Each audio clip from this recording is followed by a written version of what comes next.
You two knew what you were doing.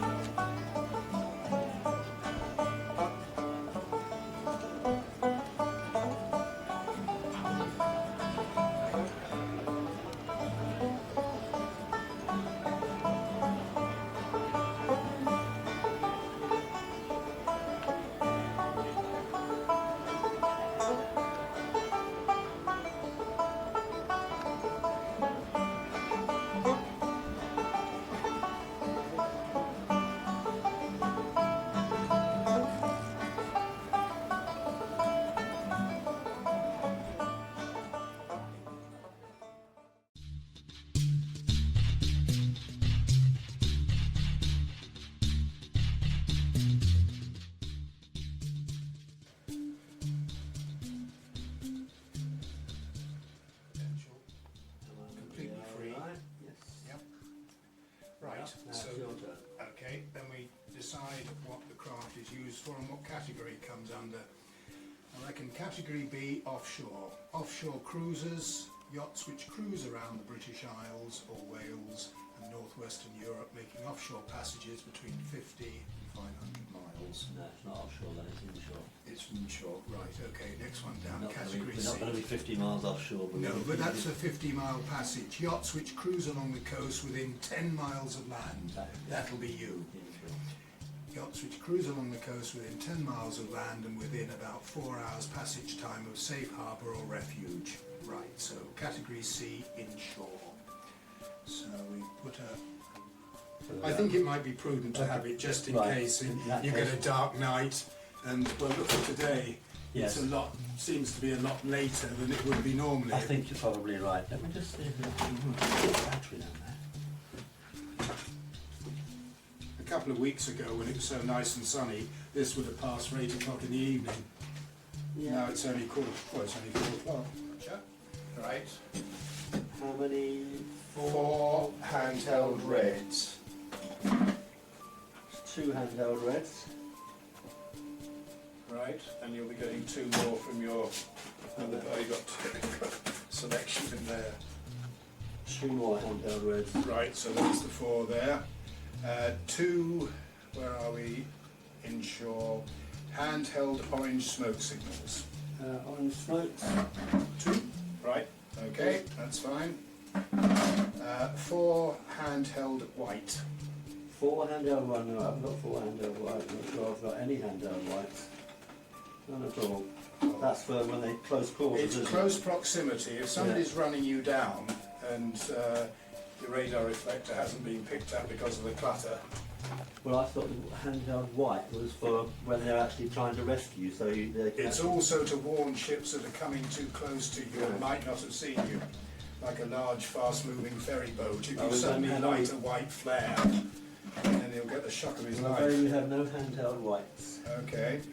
Something to put on the shopping list. What colour are these? 14. They're reds, aren't they? That'll be reds, I think. I don't see why Well, it's not. advertising, I'm thinking. Yeah, great. On the canal. Okay. It'll be seen So- by both sides then. No, I hope you both found that this has been beneficial. And as I say, it's totally confidential. There's 1 sticker for the port side, and I'll give Thank you you, 1 Richard. for the starboard side. Excellent. 1 each. Well, Right. when we're going down the canal, they can see that we're... Yeah. Where do we wear these on? Yeah. No, it goes on the boat. There you go. Right, Thank you. there's See, that. you can. And there we are. Now, can you assure me that this test gives me complete confidence that we will not die? It's your own experience You're and not training supposed and to, you're not supposed expertise. to laugh. Literally mine. Right. Anyway.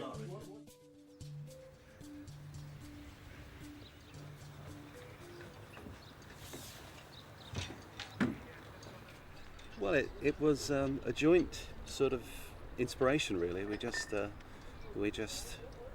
just happened to us. We just had this idea, and it sort of sparked off together, really.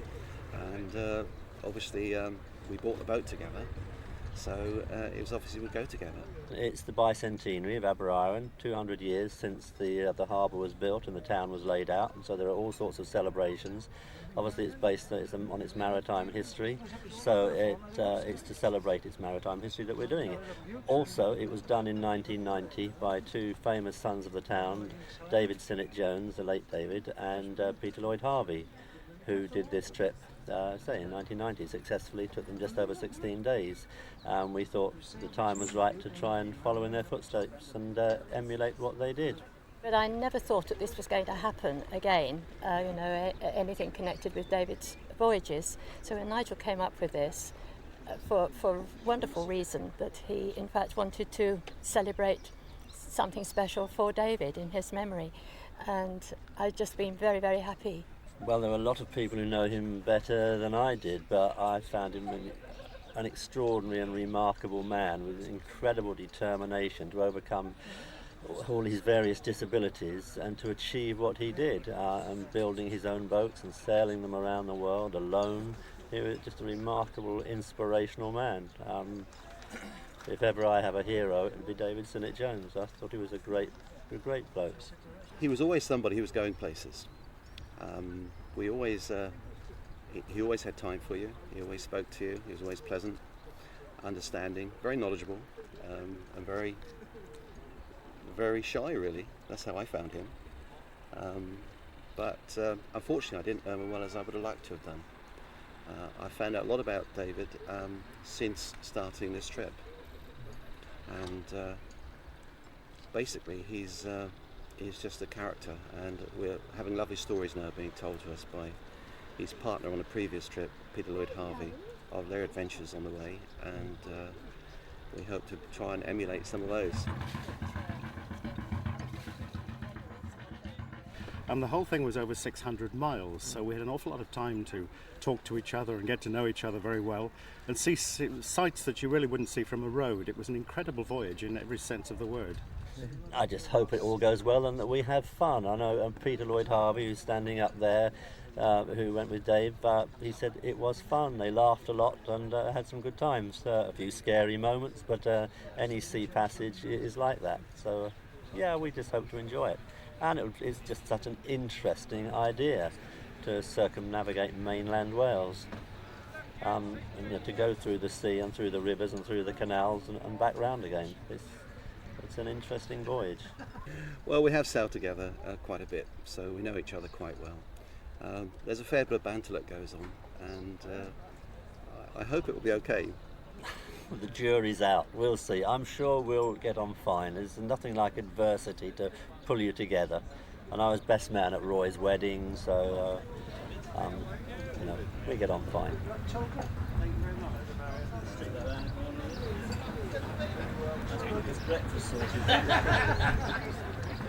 Well, we proved it could be done. I mean, it was a line on a map when we started off, and you joined up the dots and you could do it. You could go around the coast of Wales, you could go down through the canals, and Dave always said that even when we were passing through Shropshire, that we were actually sailing still on Welsh water, which made it all right. So we could see Wales in the far distance, the mountains of North Wales, but we were on Welsh water, so it was okay. We've had a few tips from Peter, and he's also given us the original key for opening the locks, which is a large iron thing, which they used to open the 86 locks or whatever it is around there. So we're carrying the baton onwards, as it were. The weather is everything. If the weather closes in on us, we might have to abandon the trip. So yes, we do need good weather. It brings back a lot of memories. I think they're going to have a great time, and I think they put a lot of work in, certainly, in preparation, and just hope it all goes well. And it'll be quite interesting. It'll be emotional to see this boat go out of here. but it's going to be special. We've got 3 weeks, so we hope we can do it within that time. I think David would think this is absolutely wonderful. He would applaud it all the way through, and I think that he's probably going to be wondering how the two of them will manage to survive together in the small space, because he told many stories about how it was when he did it. I think it's inevitable, but I think he would be chuffed. He really would be. Well, Dave had a very good sense of humour. It was a very dry sense of humour, but a very good one. And I think that he would be looking down now and wishing them well on their voyage here. And really, yes, there are difficult bits ahead of them, I'm sure, but they'll make it. And Dave will be with them all, every inch of that way.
tiller with 10 minutes into the voyage and the tiller went. It's tied up at the moment with cable ties.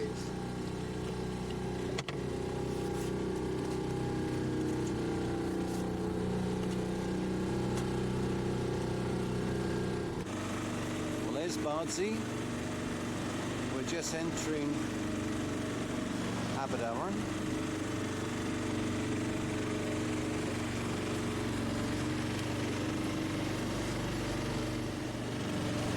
There's Captain Pugwash.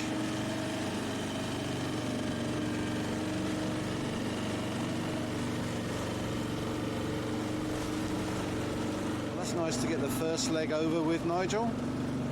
Yes, it's been a lumpy old day, a lot of surge and swell out there. Had to ride down, so it's been a lot of hard work on the boat. Had a few waves over the side.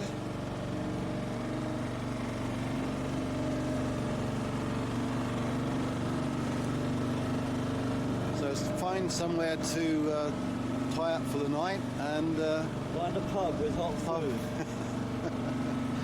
yeah, that's good. That was a bit silly of us to give the petrol away back to Aeron Breeze, wasn't it? We should have gave them the whiskey instead. Well, I'll argue over that one. We went into Aberaeron Bay, but we couldn't really do anything there. The swell was running in there, the southeasterly wind was blowing straight in. There wasn't a sensible anchorage, so we decided to try the barge. It was slack water just. It wasn't quite the perfect time for coming through, so it's pretty lumpy and peculiar. But we came through okay, and we're now heading up the coast. get ourselves to Portland on the other side of the peninsula, which is 12, 15 miles possibly. Fourth incline on the first day.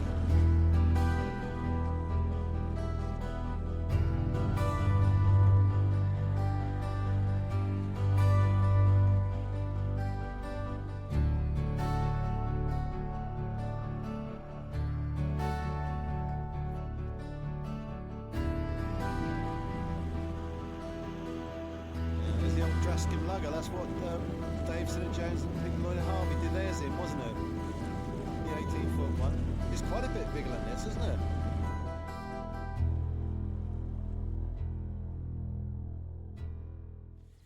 Here we are at Portland Klein. Good morning.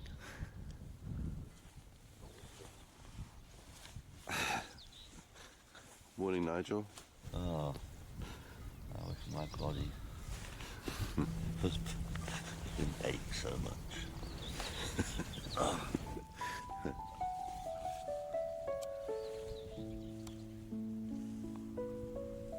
What a wonderful spot.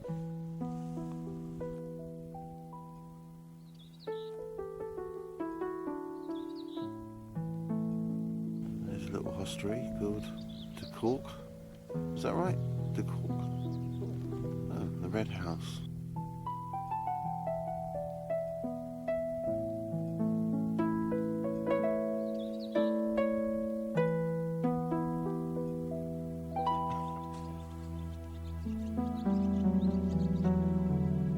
Pretty sight.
Okay. You've got the band out for us now.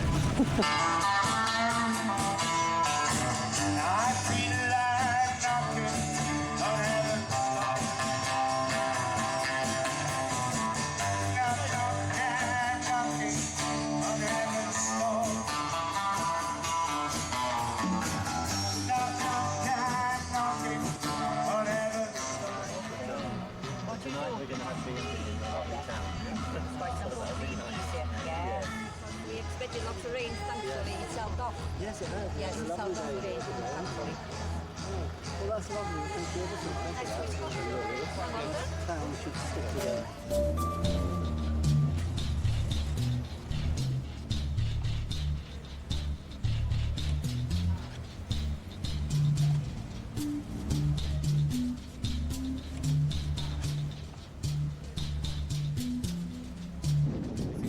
entirely off us again before we leave? No, I've given up on harbour masters. They're rubbish. We'll never get one.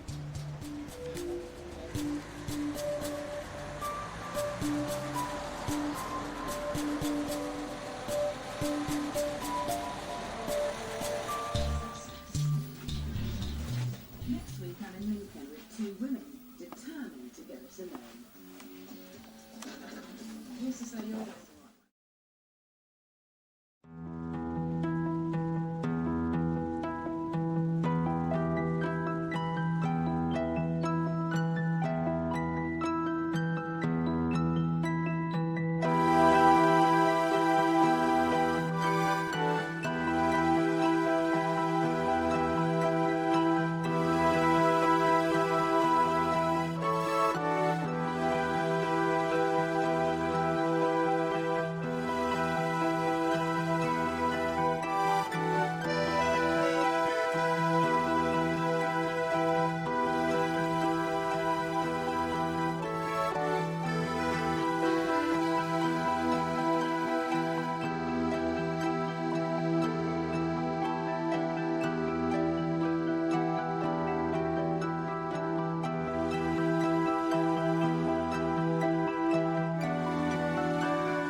Push on and try and make the D today if we can. We have a range of about 18 miles and we're going to go for it.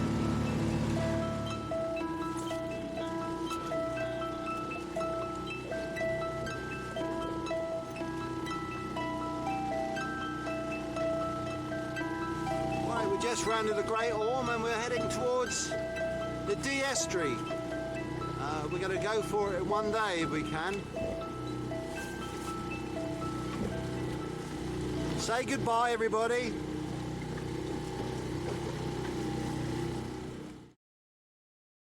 Well, 6 o'clock in the evening on the third day, and this is the entrance to the D. Offshore wind farm.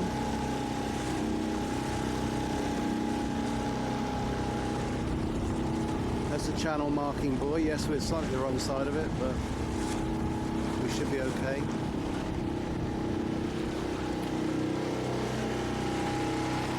And there's Rill. We're pushing a bit of tide now going up to the D. We made really good time and progress this afternoon. We've been sailing broad reaching all the way from Great Orme's Head across to where we are now.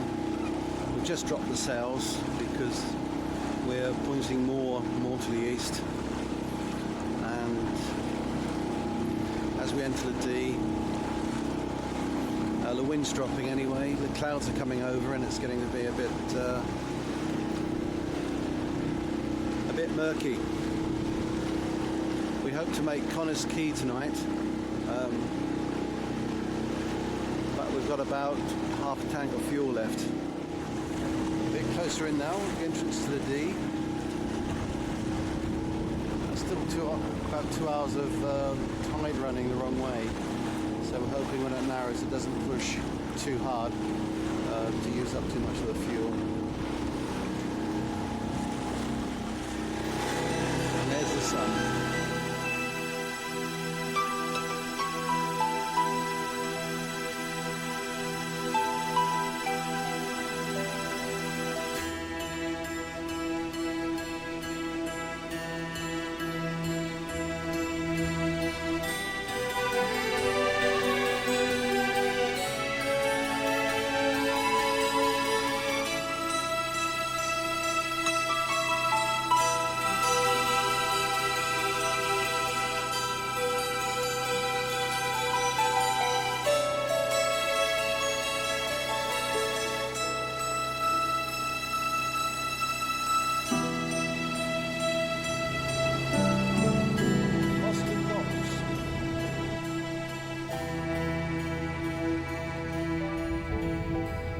That's not us. Somebody else run aground. It's 9 o'clock at night. We're stuck in the D estuary at low tide, sandbanks all around us. So the only thing to do is get out Lidl's hearty soup. And pound shop plates. Pound shop plates. We're hove to rather well. We're hove to on an anchor here and on the headsail. So do you think that's where Dave went aground, Nigel? Do you think he would have, as it seems a likely place where he could have done? They did, they touched, but they got off. They got off again. So Yeah. we're just at the bottom of the tide and we just got to wait for the water to rise. Yeah. Trouble is, it's about 8 to 10 miles or so up to Connor's Quay, and we might have to do that in the dark, which we're not sure we want to do. So maybe Mostyn Docks down there, we can find a buoy to tie up to for the night.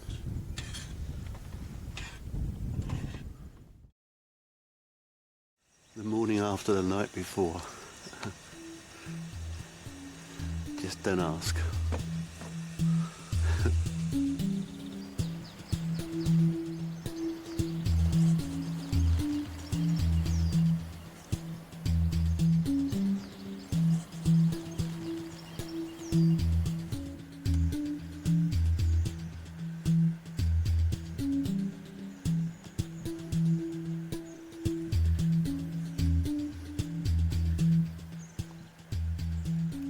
One broken tiller.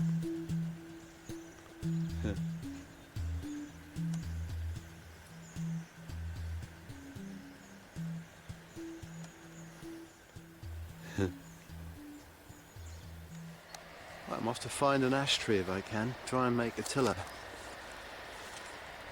And try and see where we went last night.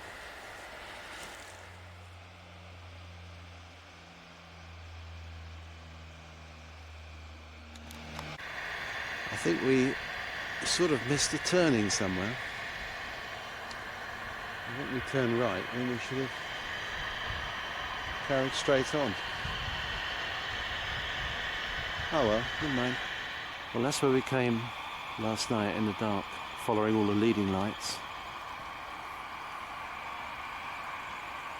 And they sort of ran out about here. And we saw a green starboard light. And we started coming in.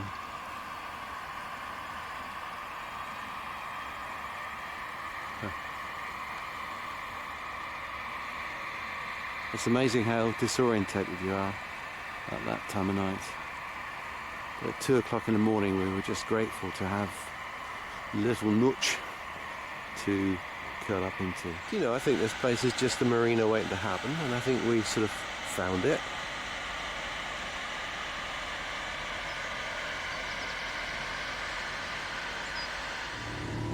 And we're only yards away from it last night.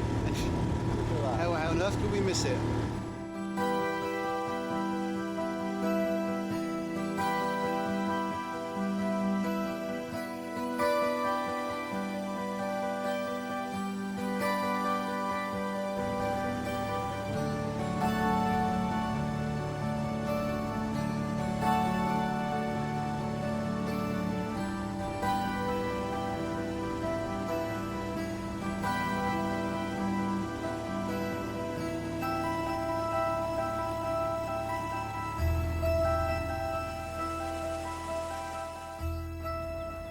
We just stopped for breakfast, and the outboard motor's not running very smoothly, so we're going to have an engineer look at it in a few moments.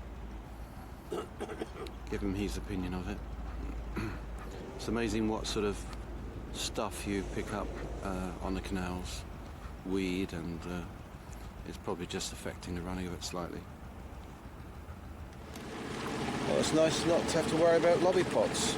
No, but just the bridge that's coming up ahead, we might have to just lower the mast a little, otherwise we lose the end of it.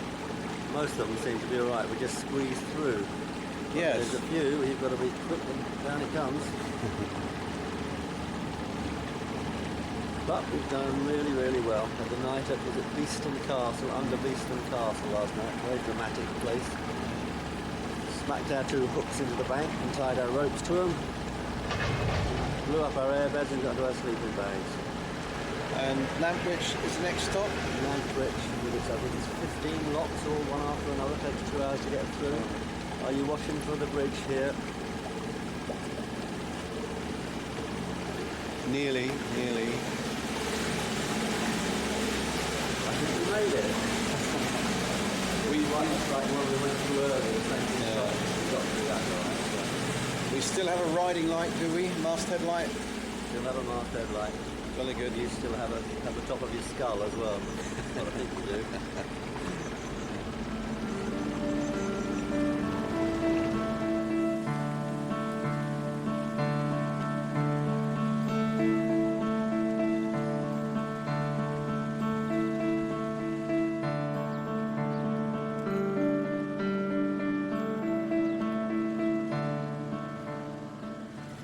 Now they all laughed at us when we bought these brollies, didn't they? But they've come in quite useful, haven't they? Yeah. Mind you, we used to have a boat hook, didn't we? Yes. Somebody dropped that in the lock. And which somebody was that? Oh, I think that somebody would probably be me. I think you're probably right. Am I bothered? Do you look bothered? It's like a garden centre, that one. Gorgeous. Oh dear. Try not to hit the bank. Oh God, there's another one. Come on.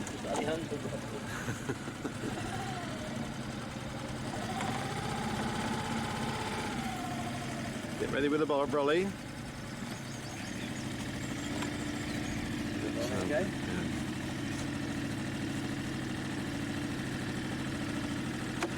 Awesome. So anything more behind you?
Setting up the camp for the night.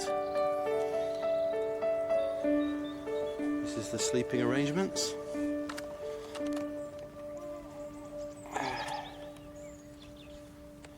Air beds from Tesco's, sleeping bags from where were sleeping bags from? Charlie's. Oh, cheap Charlie's, that's right. And they're very good. What do you think of this method of mooring then? Quite simple. This method of mooring is absolutely brilliant. You don't need springs, you don't have to worry about tides or currents. You just chuck a couple of bits of rope onto the bank and there you are, along with Ratty, Moley and Badgie. Now I always find my way because I'm the navigator. Don't you believe that? There's a boy doing his harbour master bit. You can't leave it alone, even when he's on holiday. Look at that, what a star.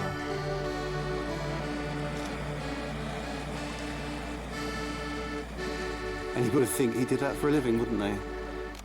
Right, this is a narrowboat called Dragonfly, moored up near to us, as if we haven't been on a narrowboat. We've seen hundreds of them, but we've never seen inside one. So we've been invited to have a look. which we will.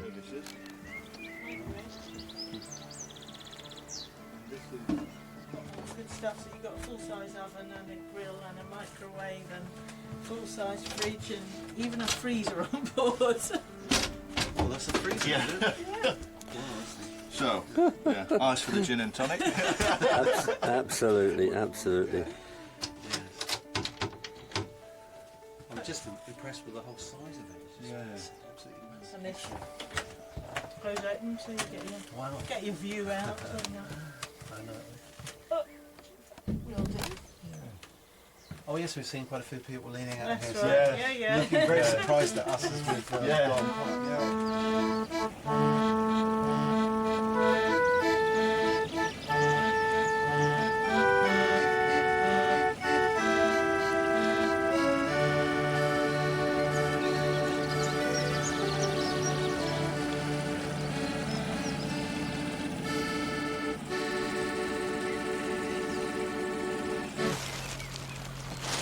Good morning, Johnny. Hello, Fanny. So this is making breakfast while on the canals at sea. This is a good recipe you're going to show us today, Well, this Fanny? is good for not just the canals, any boating trip. You know how it is on a boating trip when things tend to slide off your plate. That's right, Fanny, they do.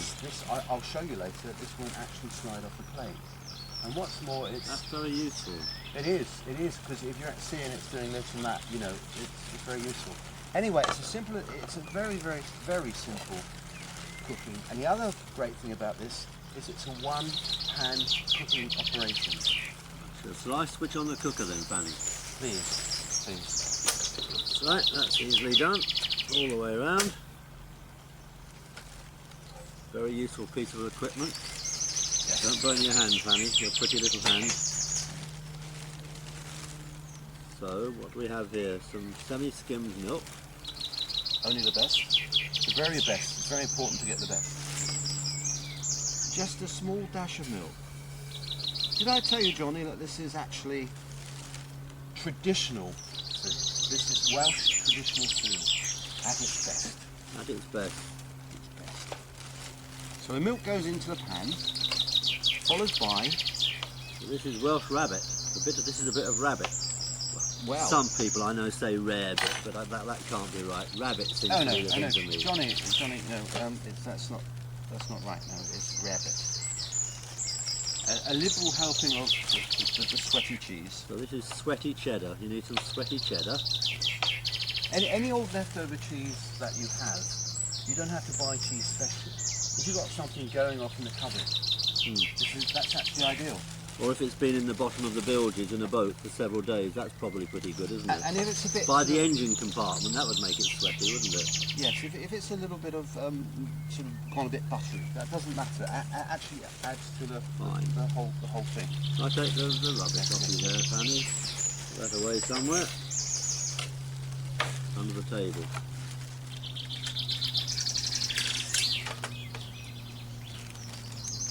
Get the full heat.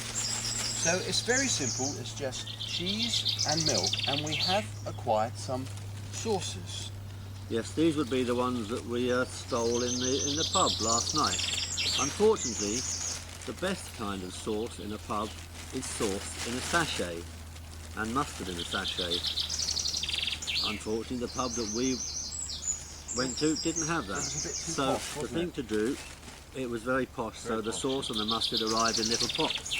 So what one does is take some napkins and spoon in the sauce and the mustard together within the napkins, thereby making a wonderful brown and yellow mess. Now that is going to make things so tasty, Fanny, I'm sure. So I'll pass that over to you, Fanny, so you can put it in. I've shown it to the ladies and gentlemen. And jolly good. Yes, look at the lovely flavours and colours in that.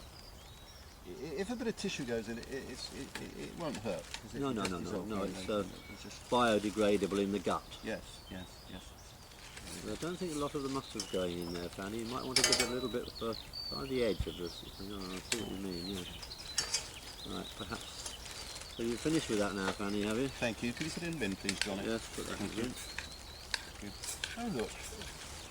Visitors. Oh, we've got visitors. Good morning. Morning.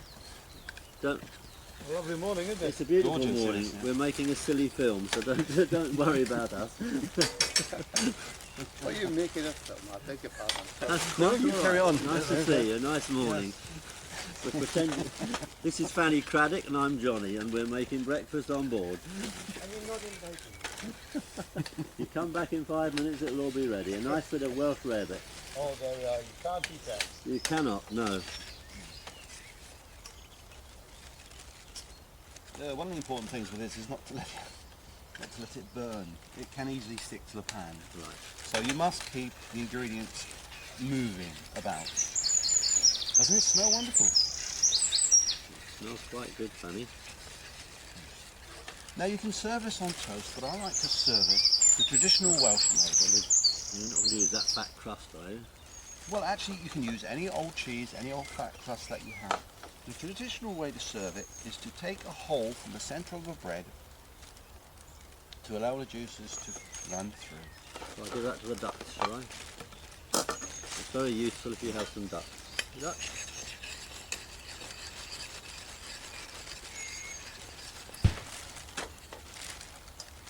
Would you like to prepare your bread, Johnny?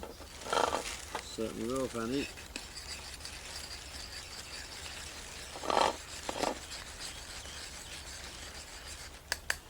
Make a little hole in mine. Little indentation I'm making in mine, Fanny. There we are. Looking good. Smelling good. And the beauty, I say, there's only one pan to wash up. That sounds good to me. It's coming to the boil nicely. I'll serve you first of all. Here we go. There we go. It's looking very runny, Fanny. Well, Let me rephrase that.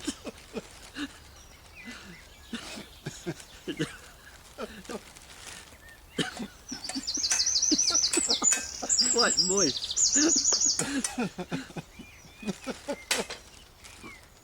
There we are, that's right, come here a bit. Now then. Before you eat it, you've got to show the ladies and gentlemen at home that it actually doesn't spit off the plate. After a while it sets. It will start to set in a few moments, will it? In a few moments. So you have to leave it to set for a moment or two, a bit like a jelly. And now we can taste it. Now we can. It's looking good.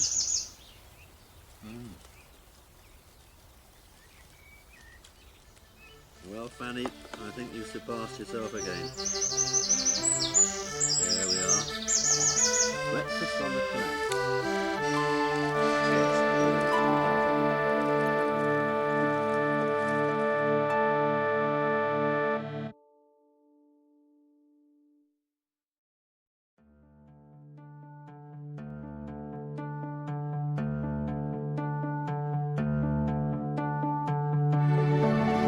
Nicely done. Thank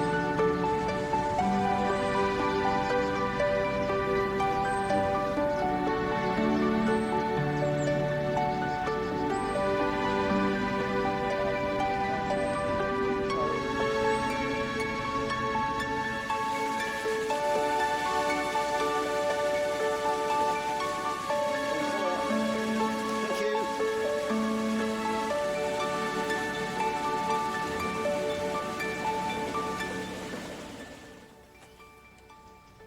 Well, this is Brack's Lock, 3 of them. We've reached the halfway stage. 300 miles we've done, 300 miles to go, same as Pete and Dave. And as I'm sure the spirit of Dave has helped us along this first 300 miles, here's Dave's favourite famous tipple, famous grouse, and we pour a libation into the lock. Thank you, Dave. Cheers, Dave. Pete. Not too much, we'll save some for some other places. You're right.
hats off to the Midlands area waterboard people. They've sorted us out.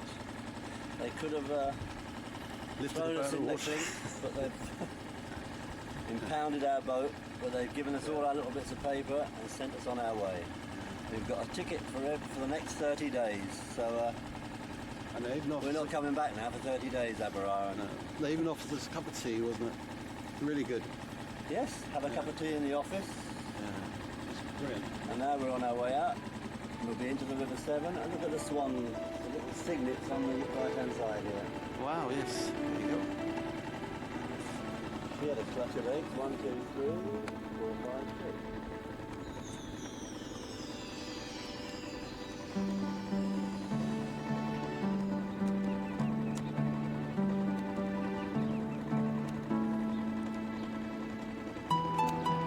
To the narrow locks. That's us.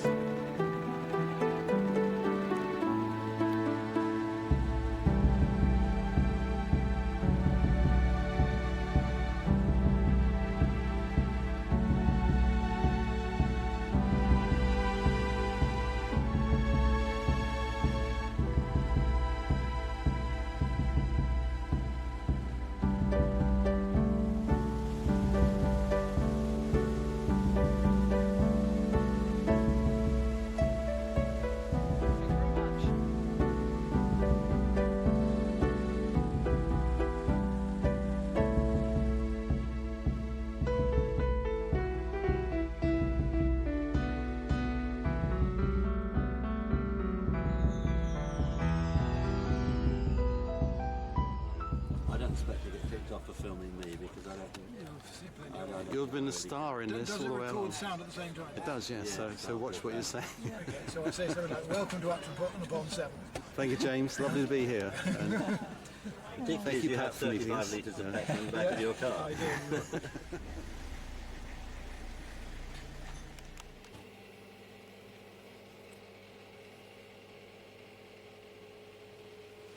Well, this is more like it, Roy. This is a life. We won't tell them about it. Sometimes I'll be on a ship that has a cabin like this. Yes.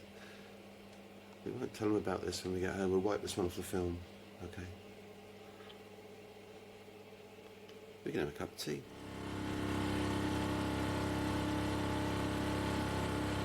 Roy doing running repairs on his wet weather trousers because we hope we will need them tomorrow.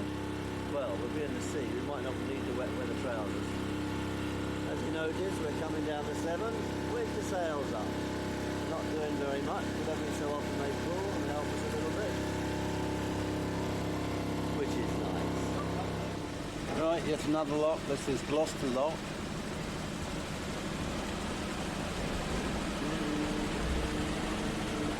A very big lock.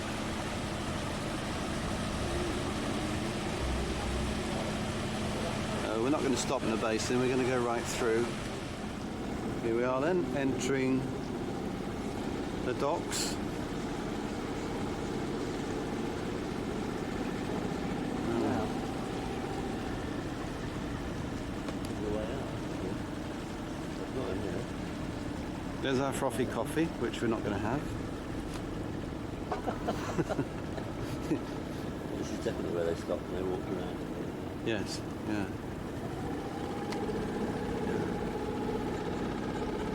Big square rigger here called the Joanne Lucretia. Apparently the owner done a bunk and the ship's here and has been seized by the port authorities. All we get to seize is small tenders. It's not fair, is it, Nigel? No, I want to see something big like that. Yeah, wow. And then they're going to sell it on. Oh, she's nice, isn't she? Look at that. God, dear. Yeah, would that fit in Aberaeron? So let them go. Big old dredger. Yeah, that's closing. They're closing the roads. Good. Good. These are all pleasure boats, pleasure trip boats. There's one here apparently that resembles a paddle steamer. Well, this is the one here.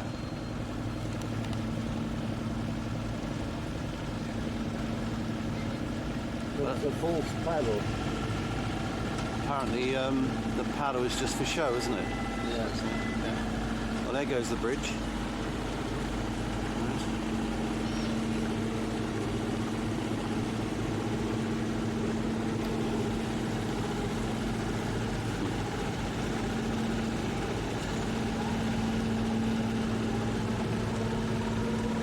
Nice little tug here. What? Nigel, nice little tugboat. Not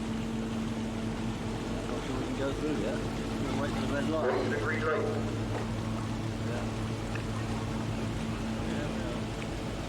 There you go. Always impetuous.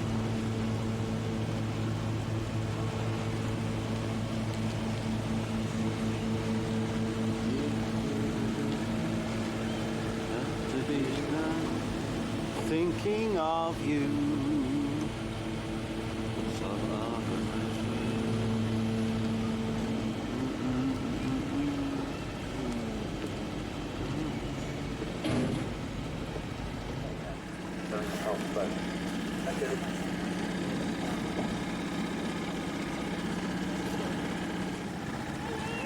Hello. Hello, gorgeous. It's all right, Agnes. I can't make up my mind. It's sport for choice, really, aren't we? Yeah, you struck lucky, Nigel. What a bunch of old slackers. Well. This is a rarity. Nigel making a coffee for me. He deprived me of my frothy coffee in Gloucester. And so as a penance, he's going to have to make an extra special cup of coffee. He wanted a poncy, girly coffee and a bistro bar and a Gloucester docks. So I could suck the froth off. Told him, nope, I'm going to press on. And it's just started to rain. First rain we've seen.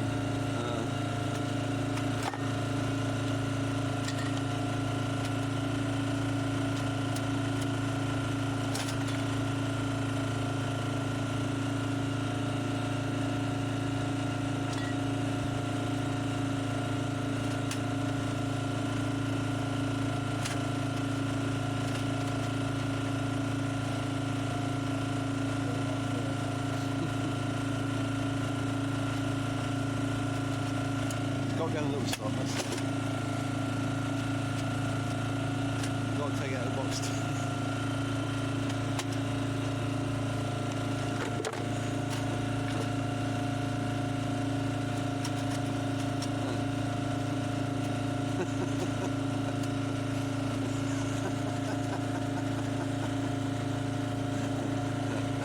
I don't usually do this job.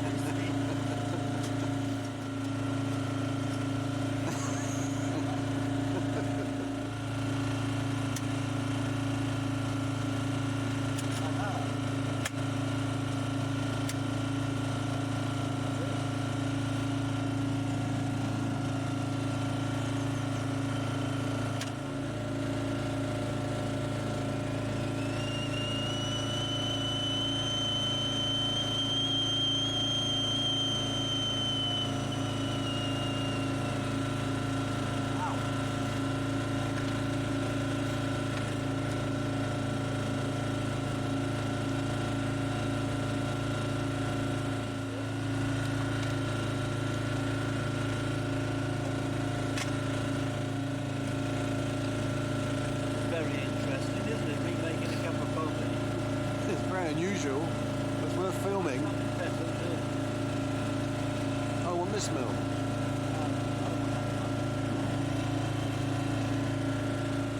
We're on the River Severn and we're going to Sharpness Canal, and tomorrow we're going to lock out into the Severn Estuary and sail back to Wales. We've done all the top part and we're now just going to go around the bottom. Right, here's the canal. Over to our starboard side, we can see the estuary.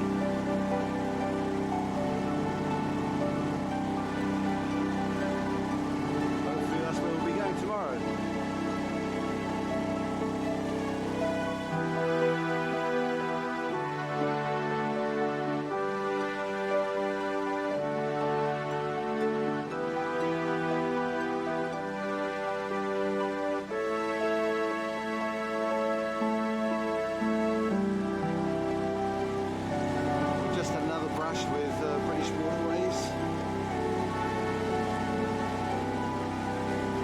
seems like we accidentally ran a red light going across Burton Bridge.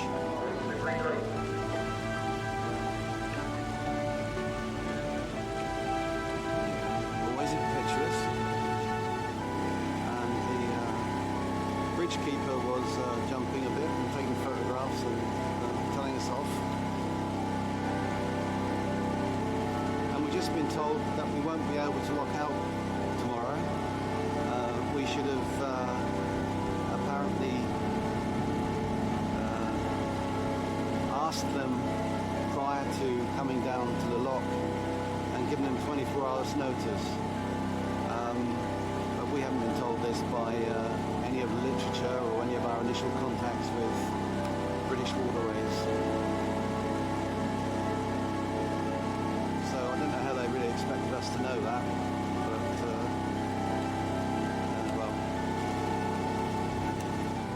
but we're just coming into Sharpness docks. Apparently the small lock is closed, so they're only operating the big one. So they have to pile up pleasure craft in the small ones and then wait for a larger vessel to come in. But there's no telling when the larger vessel will come in. We hope it's going to be here tonight or tomorrow, but it could possibly be the day after.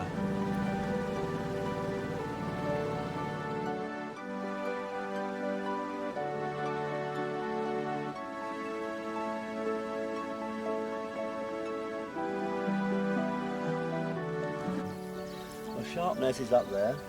What you see there is the old Severn Railway crossing, now defunct. Well, defunct since 1967, and there's quite a story to that. Well, the round tower you saw used to support something like this. This is a model of the round tower. That's a swing bridge that went on top, which went from there across to there. So after that, the bridge, which was 3/4 of a mile long, and straight across to the other side, is on 21 spans supported on cast iron columns. And the whole idea was to bring coal from the South Wales coalfields and the Forest of Dean back over here, so the canal barges could have a cargo to take back up the Sharpness Canal after they'd come down here. They had something to take back up towards Gloucester. There's a picture of it. And in there was a steam engine which would turn this round. That was the swing bridge, and there's your columns going across there.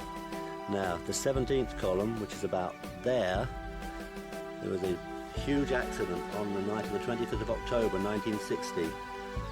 Well, on that night, 2 tankers laden with oil and petrol in thick fog and a huge tide missed the entrance into the Sharpness Canal and were swept down along the river, and they hit the 17th stand. One of them hit it, anyway, the other, which they hit it with such force that the one behind it came up and ploughed into that. The first one broke the column, so the span of the bridge collapsed. When that collapsed, it hit an electric cable and a gas pipeline, which caused a massive explosion, which blew all that section of the bridge out. Of 8 men on board the boats, only 3 survived. They managed to swim to shore. After that, it wasn't worth repairing the bridge, so it was eventually knocked down and done away with. And out there, at low tide, as it is now, you can see the remains of one of the barges in the sand, pretty much submerged, but there it is.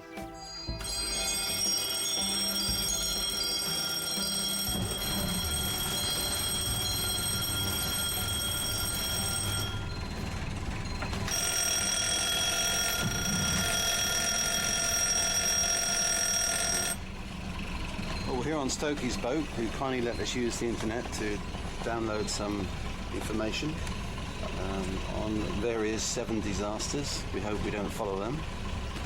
Stokey lives on this lovely cruiser, which he's now starting just to charge the batteries. He also runs a canal barge, which provides fuel for all the boats in the marina. Okay, well here we are in Sharpness dock, ready to lock out in the big ship lock rather than the small lock, which is out of use. They've now let all the water out. It's up to us to wait about half an hour. It's 20 past 4 now. We've been told to go out about 4:45 would be the right time. So then we're into the Severn Estuary, which is a bit formidable. There's the charts and everything over there. We've been studying hard. Let's hope we get it right. But in case we haven't got it entirely right, we look for every bit of help we can. And as you know, along this voyage, we've been looking for the spiritual help of David Sinnott-Jones.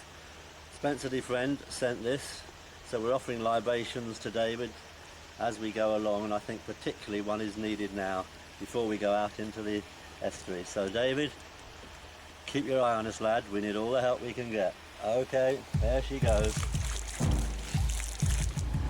Right, well here we are, coming under the Severn Bridge. Spooky. The wind got up over tide as well. How you feeling, Roy? Alright. Just relying on my navigation, poor devil.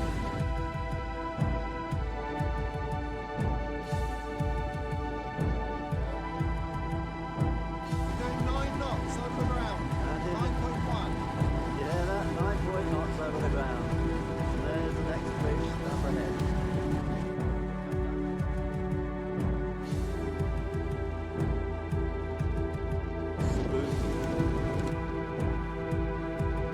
Right, Roy just said there's bloody mad water coming up. We're going through the chutes, which is a horrible piece of water. That's the new Severn crossing, obviously, that we just left behind us. Somewhere beyond is the Severn Bridge, which we've done. Now, just really unpleasant stuff here, the chutes. So you can see it bubbling, heaving. Seriously spooky. What speed are we doing, Roy?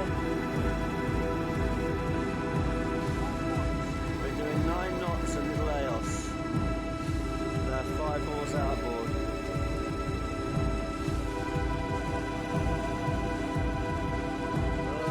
Take me home, country roads.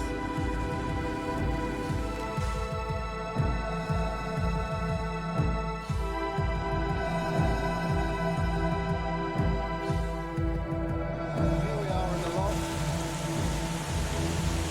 in Penarth. Absolutely terrifying.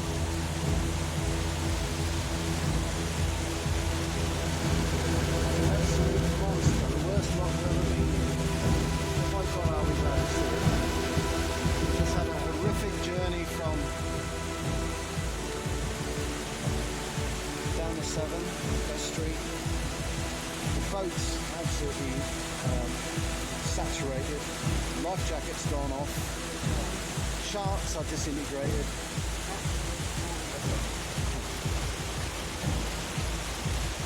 But we're safe. That's the main thing. Well, here we are in Penarth Marina Services building, which is where we're going to spend the night, as you can see, all stretched out on the sofas. We've got coffee, cappuccino, hot chocolate on tap. We've got Mars bars and Snickers and Twixes over there. Widescreen television. Widescreen television-ish. We've got hot showers, which we've had, and laundry, which is currently laundering our very wet and muddy, mucky clothes, which is nice. That's it really. So we get a decent night's kip and look for a good breakfast in the morning. Like a penthouse view over the marina. It's a wonderful facility, isn't it? When you're wet and cold, you can come in here and sort yourself out. Hunt Marina's wonderful. Well, we left Sharpness Marina, and that seemed okay. The sea was like milk. I thought, this is perfect, this is great. But very slowly the wind got up over the tide and started to kick up this little sea. So the wind was on the nose. It wasn't big, but it was enough to kick up this vicious little sea, which in a little boat like EOS just brings so much water into it. We had a lot of pumping to do, and then the pump broke, so it's down to the bucket, so that wasn't very clever. A lot of water getting in, all the chart work became impossible. The charts just disintegrated one by one. They turned to pulp in front of me. I was trying to find the letters and the numbers, and as I watched they just disappeared off the page. So I'm telling Roy, well, we're somewhere here where that soggy hole is, and the crease So that wasn't very helpful. Then Roy tried to put his jacket on and took his life jacket off while he did that, put it down, and that immediately went off. Scared us all to death, wondered what it was, so his life jacket was no good to him. It was starting to get dark. We thought we were going to Barry, but it was just getting beyond. And then on the sands off us, the tide had dropped greater than we anticipated over the sands there, so we actually started touching sand, which is pretty creepy when it's a wide expanse of water and you're going over these sands off us and you suddenly start to get clonk clonk as we touch. So we had to sort ourselves out from that and get out of that and into the Newport Deep, I think it is. Yeah, that's where we were headed for and got into there. But anyway, we're here in Penarth, there's chandlers and things, so we can sort stuff like that out. We'll try and get ourselves back on the road in a day or so.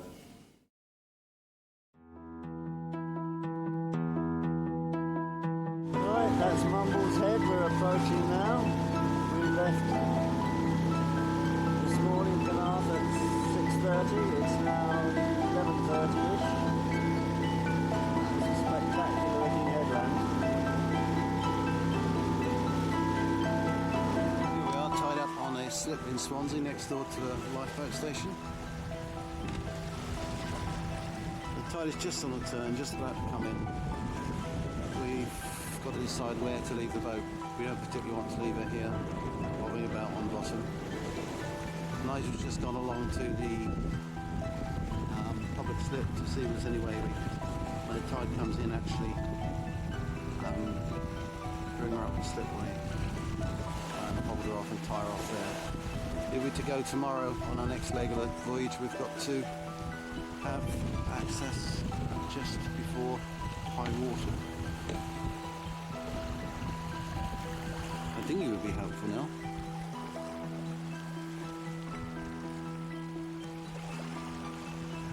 There's Swansea Bay.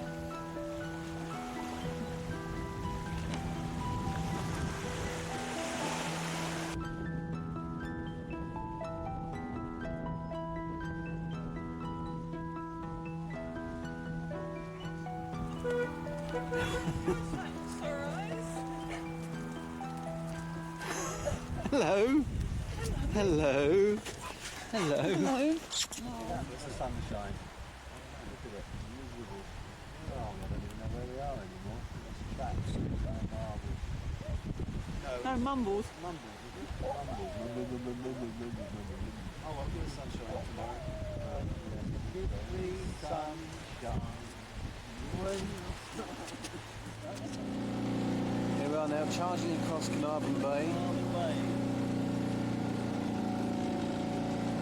The wind's right up our chuff, and we can't put the main up because the wind is directly behind us. So we're on the outboard and the foresail. She's doing a speed of probably averaging about 7 knots.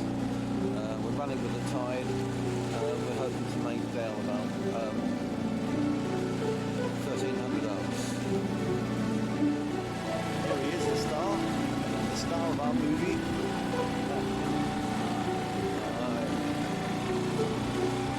As you see, we've got a following sea.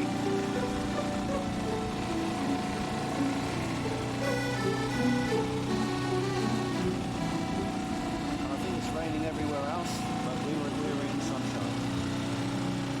What you see there is the Castle Martin firing range safety vessel leading us out of the danger area. We had one escorting us halfway down and this one's leading us out now because we blindly wandered into it. Shells popping all around us, but we survived. So we nearly didn't survive St Govan's Head, the other end of it, where we're damn near swamped with the overfalls. Here we are, just arrived in Dale.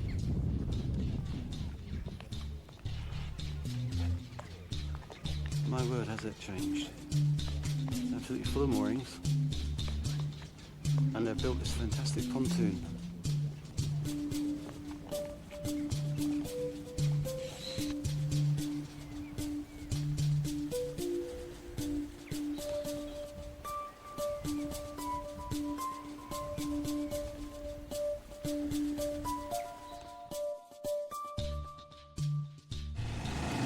just come through Jack Sound at 6 o'clock in the morning on Friday. We came through, there was about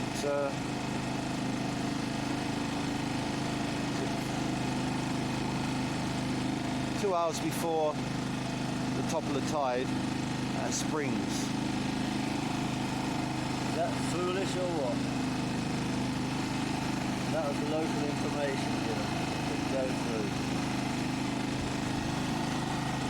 It's not a place to be treated or taken lightly, is it? Certainly isn't. It's nice now we're through this. We got a bit wet.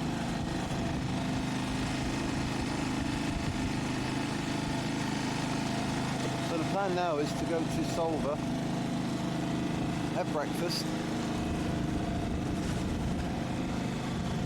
dry out all our stuff, and take Ramsey Sound on this afternoon.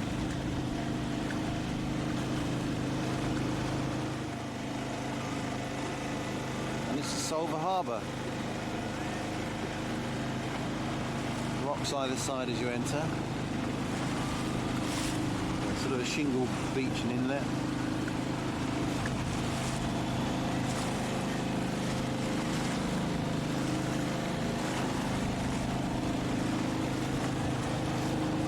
Pretty place.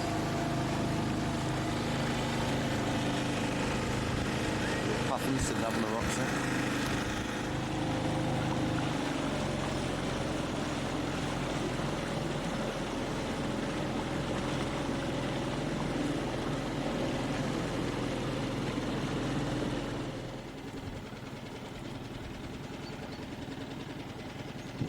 I never imagined quite so many yachts in here as this.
She does still have an outboard on her?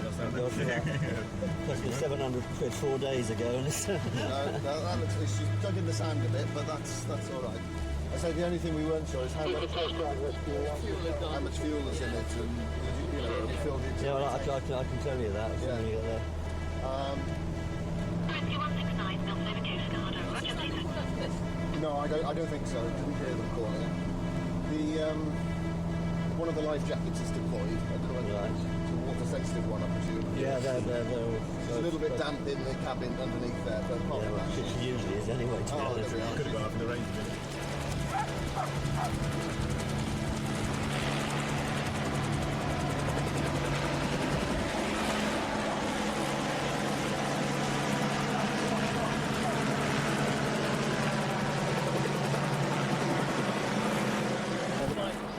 Overnight. We secured the boat with a bowline to the mooring. And when we got here, look, the rope hasn't been cut or anything, or frayed, but the bowline isn't on it. So what happened is it's a mystery, we don't know. We were just relaxing saying, well, that's the hard part done. We're just, BBC television are coming up today, and they're going to supposedly film us sailing her back. Well, I bet they're going to be really sorry they missed this. It does show the West up really well, though. So it's really brilliant. Yeah. How good it is, that's right. The thing is now, if you have to go back to Fishguard to do the bit that the boat's done on its own. I don't think this would count, would it? No, you know. No. Looks like cheating to me.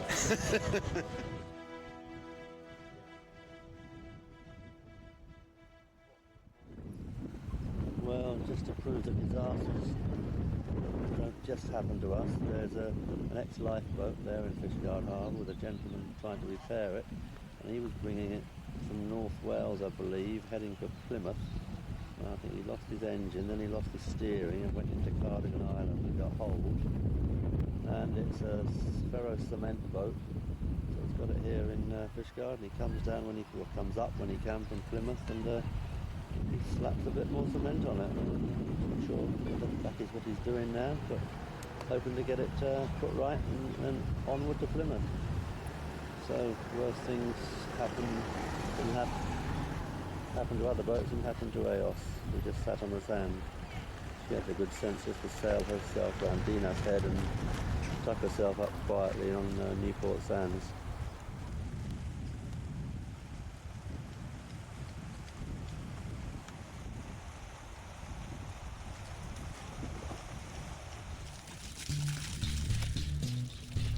This is Roy and Nigel lightening the load.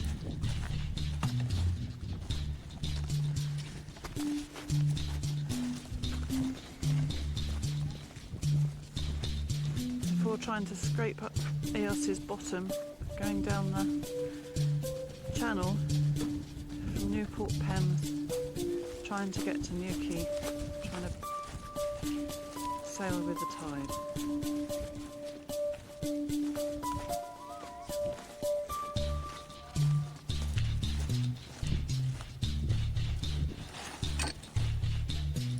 Everything's coming off that isn't essential. Whiskey's still on board.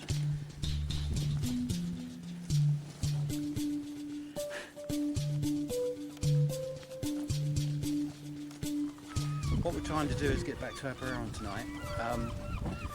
We've just been neat here, so we're just hoping to go down with the flood. The flood has just started. We estimate it'll be about 4 hours on the flood. The wind has dropped, there's not much of it. What there is coming from the west. It is supposed to decrease, so hopefully the journey should be easily done within daylight hours at no risk to anybody.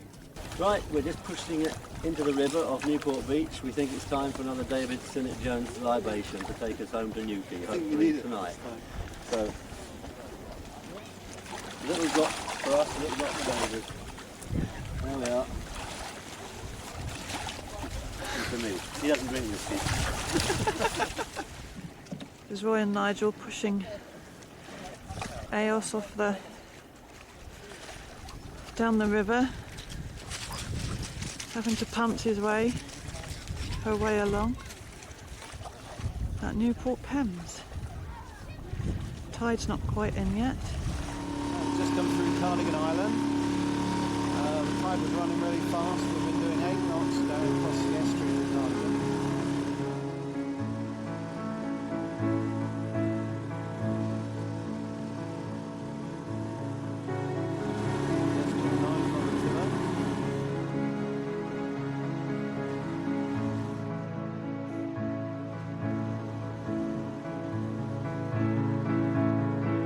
Looking ahead, we can actually see Newquay Head, which actually is our destination for this evening.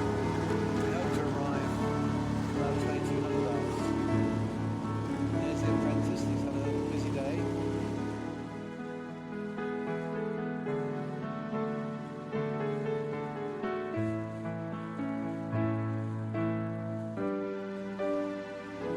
Would you believe it? Dolphins come up to see us home.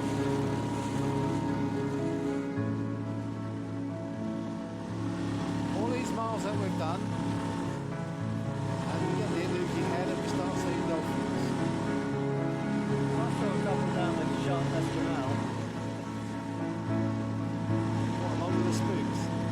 There's the fish factory, we're coming around the headland. Newquay in front of us. Interesting day. There's Newquay Yacht Club.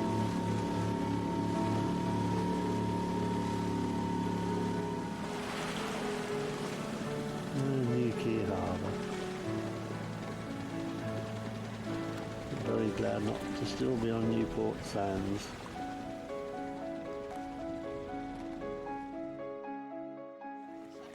Roy and Nigel getting on board EOS from Newquay.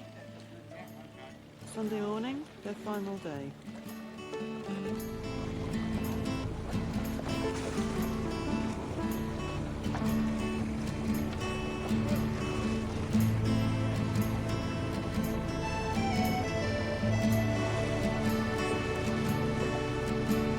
Yacht EOS surrounded by Newquay boats.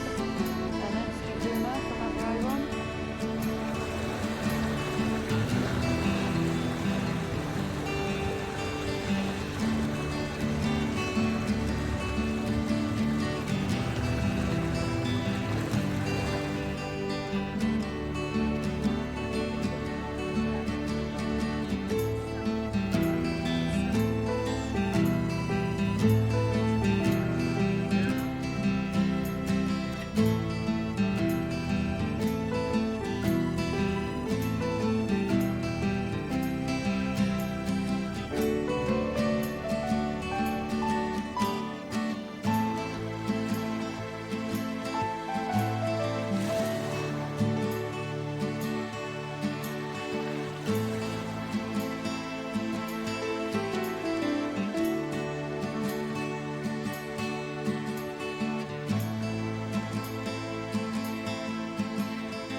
improvements.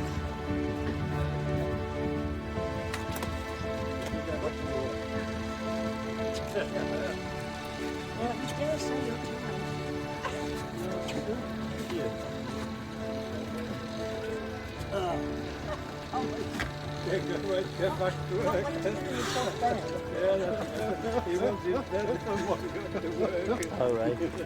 Good luck. Well done. Well done. Yeah, it was lovely. It was lovely to see the boats out there all tooting their horns. It was nice. It was good for the club, good for the town. It was marvellous coming back into Aberaeron today with all the local boats out. That was fantastic to see people we know and people from other yacht clubs coming up to support us and see us back. That was really fantastic. Boats came out from Newquay, picked us up there and travelled up with us, and then the Aberaeron people were coming out of here and picking us up, and we all came in together to lots of toots and cheers, which is nice. It's part of what clubs are all about and part of what small communities are all about, particularly when they have these celebrations like we have in Aberaeron this year. It's lovely to be home. I'm looking forward to being back with my wife again, and it was a marvellous trip, but it's always nice to come home.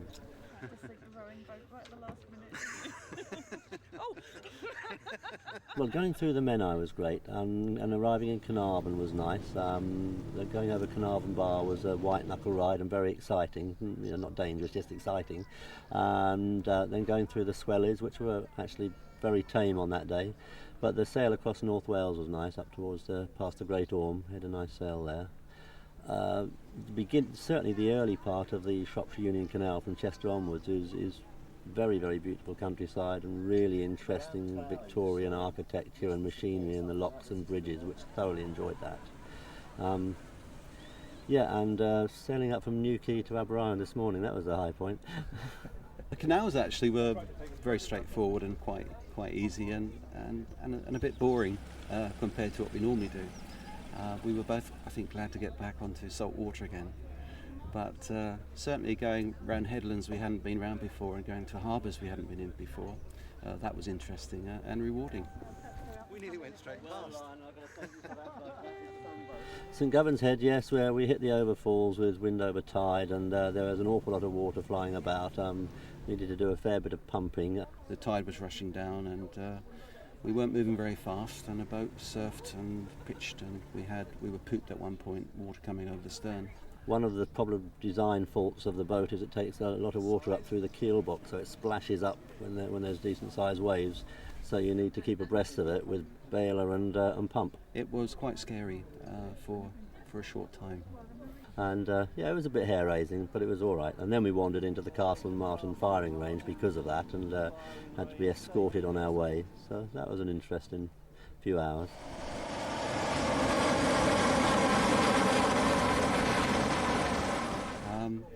She did one leg of a journey without us. We secured her on a deep water mooring so that we could get out early in the morning. Well, not so early in the morning, in fact, and that's why we were a bit late getting up. We wanted to catch the later tide.